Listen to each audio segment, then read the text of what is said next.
So today I want to talk about Trump's military parade. Celebrate our military. We have the greatest military in the world. What's the price tag? Do you know? That's right. Donald Trump wants a military parade on his birthday. A parade that has military aircraft flying above, that has tanks roaring down the streets of Washington, D.C., all while Donald Trump sits in a grandstand approving of the military that goes before him.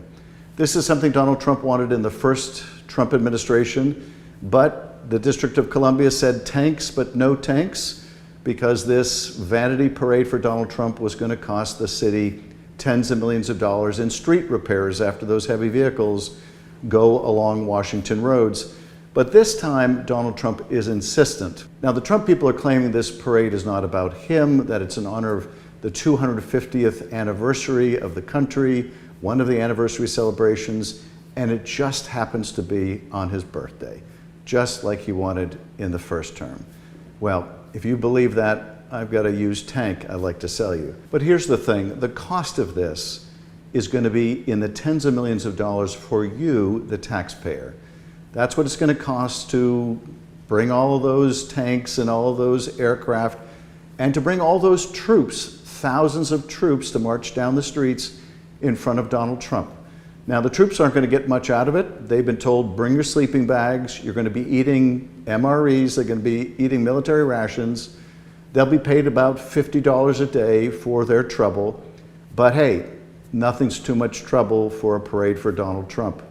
They're going to be sleeping in government buildings during the course of this. The last time we saw U.S. Armed Forces sleeping in government buildings in the District of Columbia, it looked a lot like this.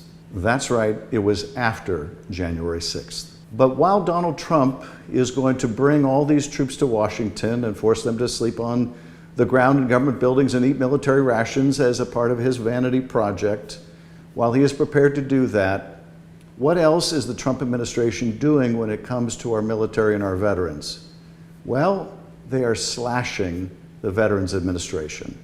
They are cutting 80,000 jobs from the VA. 80,000 people, many of whom are veterans, all of whom are serving veterans.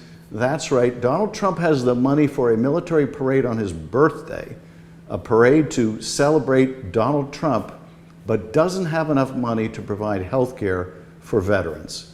The Doge people think the VA is just nothing but waste and inefficiency. But a parade, the Doge people are just fine with that, so long as it's on Donald Trump's birthday. So in addition to taxpayers funding this whole thing, they are also soliciting donations. And if your donation is big enough, well, then you get a front row seat. So they're also selling access to this birthday parade for Donald Trump. Now, Donald Trump is not alone among world leaders in wanting a parade. In fact, I think he derives inspiration from other leaders he emulates. Here's a parade in North Korea. This one is overseen by Kim Jong-il, the current Korean dictator's father.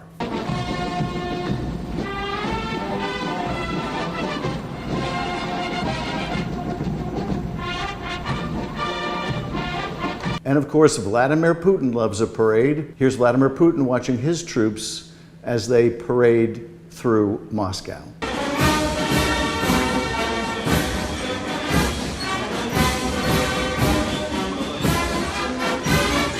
And of course, it wasn't just Putin. Soviet leaders going back decades have loved a military parade. Here's Khrushchev. Here's Andropov. And there are scores of others. In China, President Xi also likes a military parade. Here's President Xi.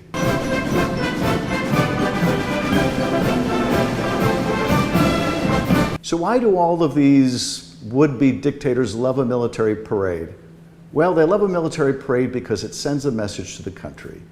It sends a message really to the rest of the world, but particularly it sends a message to the country, their own country, that they are in charge of the military, that this is their military might to use as they would, externally or internally. And this is part of the appeal for Donald Trump. But in the United States of America, the military answers to civilian authority and the Constitution. It is not in service of one man's personal vanity. And to use the military in this manner, when Donald Trump is slashing veterans' benefits, to aggrandize himself, to communicate to the country his control over the military, is just another shameful act of this administration.